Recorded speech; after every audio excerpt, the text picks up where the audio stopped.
Mesdames, Messieurs, bonjour à toutes et à tous. Voici les titres de l'actualité. Les fortes précipitations de ce week-end ont causé les premières inondations de l'année à Bobo-Dioulasso où sont tombés 67,2 mm d'eau. Des dégâts ont été enregistrés au secteur 1 de la ville. 15 000 producteurs de maïs et de soja du Naouri et de la Sicile reçoivent un coup de pouce du réseau MARP qui organise à Pau des journées promotionnelles de ces deux spéculations à fort potentiel à valeur ajoutée. La grande pluie qui est tombée ce week-end sur plusieurs localités du Burkina a causé de nombreux dégâts à Bobo-Dioulasso où on a enregistré 67,2 mm d'eau. Les habitants du quartier Farakan, au secteur 1 de la ville de Sia, se sont réveillés samedi matin les pieds dans l'eau, conséquence des fortes précipitations qui sont tombées la veille. Karim Iliboudo, Ali Traoré, reportage. Les habitants du quartier Farakan, au secteur numéro 1 de la ville de Bobo-Dioulasso, se sont réveillés ce matin dans la désolation. Les 67,2 mm d'eau que la ville a enregistré dans la nuit du 8 avril a fait beaucoup de dégâts. Vers 22h, quand il y a eu la forte pluie, le secteur a été inondé. On ne savait pas quoi faire. Les maisons étaient remplies jusqu'au niveau des genoux. On a essayé d'évacuer comme on peut. Mais les gens même n'ont pas dormi dans leur maison. Et ça n'allait pas du tout. Autre dégât, il n'est pas possible d'emprunter cette fois. La cause se trouve ici. Maintenant, avec ça, ça bloque. Ce canal d'évacuation est carrément bouché. Donc, le gros trou qui est devant moi était rempli. On ne voyait même pas le passage. Et tu t'hasardais là-bas, tu partais directement. C'est cette pluie maintenant qui s'est évacuée sur la route là et qui envoie tout les résidus que vous voyez aujourd'hui. Et c'est rentré dans les maisons des gens. Et là, c'était mauvais. Et qu'est-ce qui a provoqué cela? Parce que quand ils ont refait le goudron là, les anciens qui étaient là, les anciens trous qui étaient là étaient mieux que ce qu'ils ont fait actuellement là. Parce que les anciens trous, c'était profond et large. Donc les trous qu'ils ont fait aujourd'hui là sont trop petits. Et avant que ça ne finisse, mais quand c'est fini même, les balayeuses même ont rempli ça même des résidus. Aux environs de 11h30, les agents de la voirie se sont déployés sur le terrain afin de mettre un peu d'ordre. Et pour les habitants de ce quartier, le problème persiste chaque année. Mais le pont là est mal fait. Comme ce sont nos supérieurs qui ont fait ça, on ne peut pas les parler d'une manière. Mais on appelle toutes les autorités de la commune là de voir ça proprement pour quand même la survie de la population. Il y a quelques mois, un appel pour le financement de projets culturels et touristiques avait été lancé. Un appel du ministère de la Culture qui a suscité un grand engouement. Environ 400 projets étaient sur les rangs, mais au bout du compte, 75 projets culturels et touristiques ont été retenus. Les bénéficiaires disposent d'une enveloppe financière de 100 millions de francs CFA. Adama Guiti, Yolande Lompo. Sur les 397 dossiers soumis à l'appréciation du jury présidé par Gaston Kaboré, 75 ont été sélectionnés. Ainsi, ces entreprises ou associations œuvrant dans le domaine culturel ou touristique bénéficieront d'un montant global de 100 millions de francs CFA de la part du ministère de la Culture, des Arts et du Tourisme pour concrétiser leurs projets. Les dispositions seront prises afin de s'assurer de la mise en œuvre effective des projets subventionnés. Un suivi rigoureux et permanent sera effectué par le ministère quant à l'utilisation des ressources accordées. Cette action ne sera pas la dernière, car il est de notre devoir d'accompagner les opérateurs privés dans le développement de leurs activités. Le montant de la subvention d'un projet varie entre 452 000 et 7 millions de francs CFA. Les 49 projets culturels et les 20 projets touristiques se répartiront équitablement la somme totale de 94 millions de francs CFA. Quant aux 6 projets jugés transversaux, une enveloppe financière de 6 millions leur sera allouée. Chaque projet a fait l'objet d'une évaluation notée sur 100 points et c'est sur la base donc de cette évaluation que le comité peut livrer la liste des projets retenus pour financement. Et pour donner plus de chances aux opérateurs d'être sélectionnés, le jury encourage le ministère en charge de la culture à renforcer leurs capacités en technique de montage de projets. Le Conseil supérieur de la communication, CSC, initie une campagne dite d'éducation aux médias, une campagne qui se déroule sur 2 mois et au cours desquels des micro-programmes de sensibilisation seront diffusés et des conférences publiques organisées. C'est à Orodara, dans le Kénédougou, que cette campagne a été lancée jeudi dernier. Lamine Karantao, Mireille Carole Tougma. Les élections municipales se dessinent à l'horizon. Des élections dans lesquelles médias et réseaux sociaux sont amenés à relayer l'information. Le Conseil supérieur de la communication, en tant qu'organe régulateur, entend amener les citoyens à développer un esprit critique vis-à-vis des messages véhiculés par ces canaux de communication. Il y a cette volonté-là quand même de contribuer à apaiser vraiment la situation sur le terrain, à savoir surtout la communication lors des campagnes électorales. Le public cible qui était là pourrait en tout cas relayer l'information juste et permettre vraiment une campagne apaisée. C'est un travail de longue haleine, cette éducation dont le CSC a parlé. Et si aussi nous tous, consommateurs des informations, nous n'essayons pas d'épauler le CSC, j'ai bien peur encore que ces dérives-là ne s'amplifient. D'où la nécessité de prendre conscience du danger de la rumeur et de la désinformation. On assiste à une profusion d'informations. Et s'il y a la confusion, il faut forcément avoir le sens critique nécessaire pour aller chercher ce qu'il faut justement pour construire notre société selon des valeurs auxquelles nous croyons. Pour cela, le Conseil supérieur de la communication invite le public jeune à apprendre à être des citoyens responsables de demain en évitant de consommer aveuglement tous les programmes proposés par les différents médias, surtout ceux de l'étranger et pire, les réseaux sociaux. Un don qui vient comme une bouffée d'oxygène pour les éditions Sidouaya. La Loterie nationale burkinabé Lonabé a offert au quotidien un groupe électrogène de 440 kW d'un coût de 57 millions de francs CFA. Ce geste vient combler un besoin énergétique de Sidouaya en cette période de délestage. Ibrahim Sombier Ramatouzida. Le délestage, son lot de désagréments, n'est plus qu'un mauvais souvenir pour le quotidien d'État Sidouaya. Grâce à ce groupe électrogène de 440 kVA, Sidouaya va assurer la continuité de l'apparition de ses numéros, même en cette période de forte chaleur.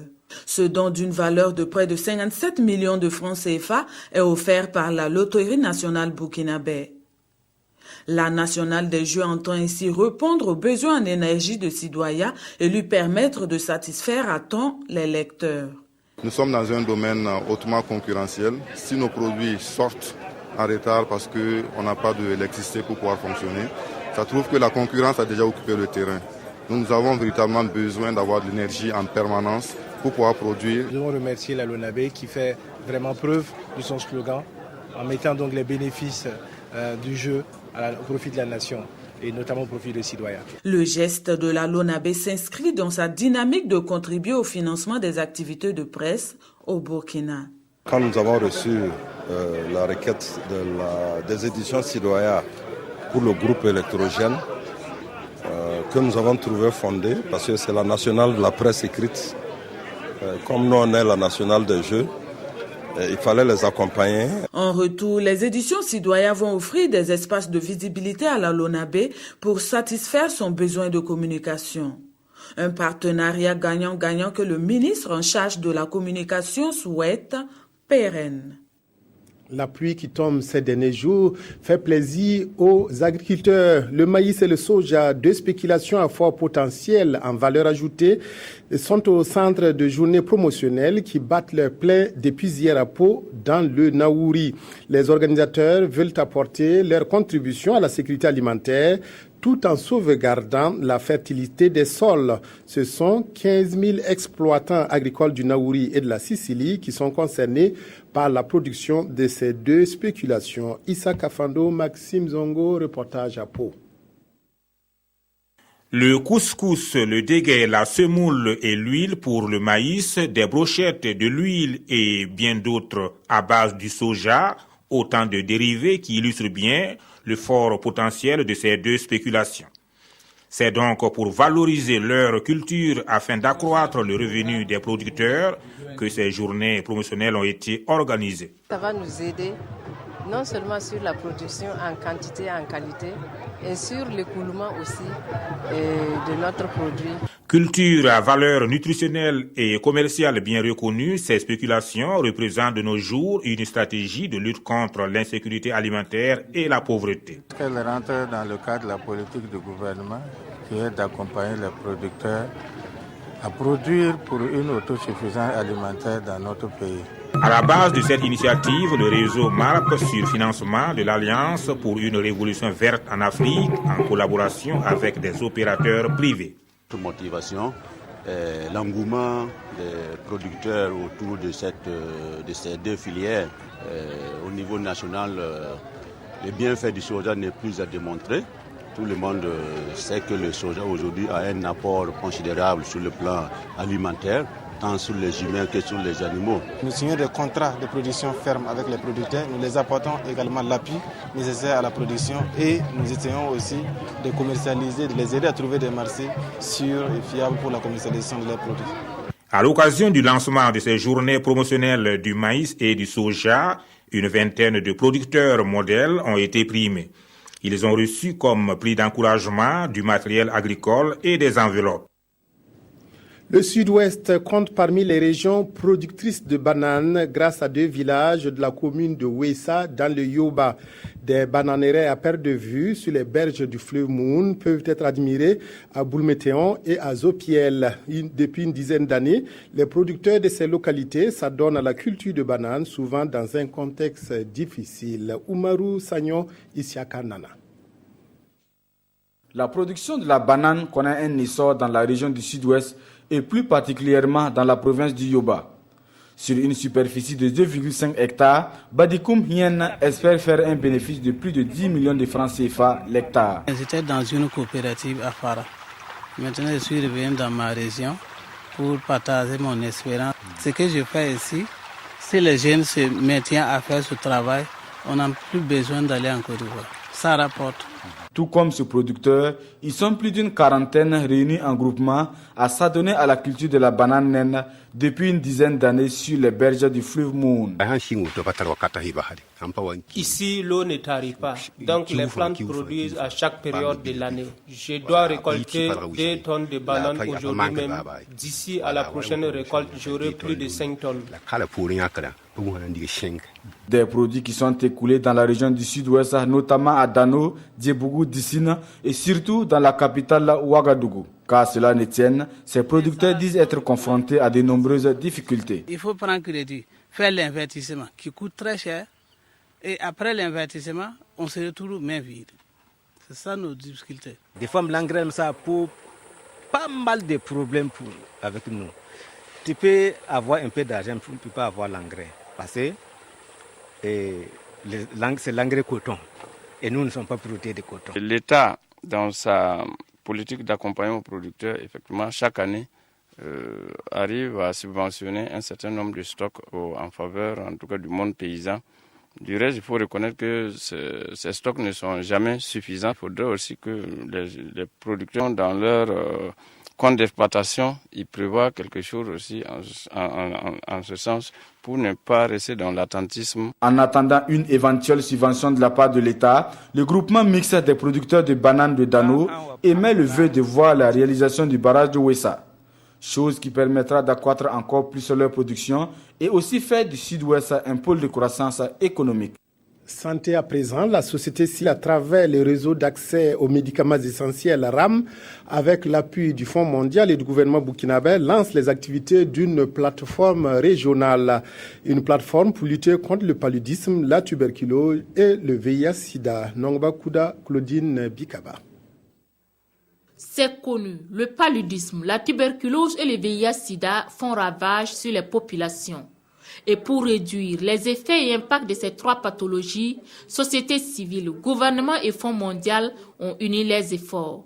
Cela à travers une plateforme régionale de coordination et de communication de la société civile sur le Fonds mondial. Il est important que si nous voulons aller vers des soins de qualité, si nous voulons aller vers plus d'efficacité, que nous puissions impliquer davantage le patient dans la prise de décision, le patient dans la gestion des services de santé et que nous puissions, au-delà du patient lui-même, impliquer les structures communautaires comme structures de veille dans la gestion et la prestation des services de santé. 14 pays francophones ont participé à l'élaboration de cette plateforme avec pour avant-gardiste le réseau d'accès aux médicaments essentiels. Le Fonds mondial a trouvé nécessaire de mettre en place des plateformes à travers le monde qui va vraiment servir d'interface entre l'offre d'assistance technique et la société civile pour voir comment est-ce que nous allons pouvoir coordonner au mieux cette assistance technique et permettre à une société civile de se renforcer, de se développer et d'être vraiment un acteur clé dans les différents processus qu'il met dans les pays. Pour rappel, le Fonds mondial a octroyé au Burkina 335 000 millions de dollars depuis 2002 pour lutter contre ces 3 pathologies. Et pour plus d'efficacité dans la lutte, cette plateforme devrait renforcer l'assistance technique auprès des structures locales. Le foyer du virus Ebola est en passe d'être éteint en Afrique de l'Ouest, ce qui n'empêche pas la recherche d'un vaccin d'être poursuivie. Les responsables du projet Ebovac 2 ont fait le point du développement d'un vaccin prophylactique contre le virus Ebola par l'utilisation d'une combinaison de 2 candidats vaccins. L'objectif est d'évaluer la sécurité d'emploi de la tolérance des différents schémas de vaccination. Aboubou Dilasso, précision de Moumouni Baro. Actuellement, il n'existe ni vaccin homologué, ni traitement préventif ou curatif contre la maladie à virus Ebola. Cependant, il y a de l'espoir. Plusieurs vaccins sont en cours de tests dans le monde, comme Ebovac 2 en expérimentation à Bobo Dioulasso. Sa particularité avec les autres vaccins est que s'il s'avère efficace, il permettrait de prévenir non seulement la maladie à virus Ebola, quelle que soit la souche incriminée, mais aussi la maladie de Marburg qui entraîne d'autres types de maladies chez les humains. Nous sommes en train d'expérimenter ce vaccin à la phase 2 dans le processus normal d'expérimentation qui correspond à vérifier que le produit n'est pas toxique, vérifier que les organismes humains au Burkina Faso tolèrent le vaccin injecté et surtout nous assurer que ces organismes humains au Burkina Faso, quand ils reçoivent le vaccin, produisent des anticorps dirigés contre la maladie à virus Ebola. L'essai vaccinal qui s'étale sur 18 mois va se mener sur des volontaires. Il y a eu déjà à peu près 200 volontaires qui sont passés et dont on a fait les examens chez une centaine de participants. Et il y a une 60aine qui ont déjà été vaccinés. Sans problème. Selon les responsables du projet Ebovac 2, le risque d'entraîner la maladie à virus Ebola est nul chez les volontaires car la préparation vaccinale n'utilise pas des virus vivants atténués, mais plutôt des molécules synthétisées incapables de se multiplier. Fin d'une semaine avec vous. Merci de votre aimable attention. Merci aux équipes techniques et rédactionnelles pour leur appui. Excellent après-midi à toutes et à tous.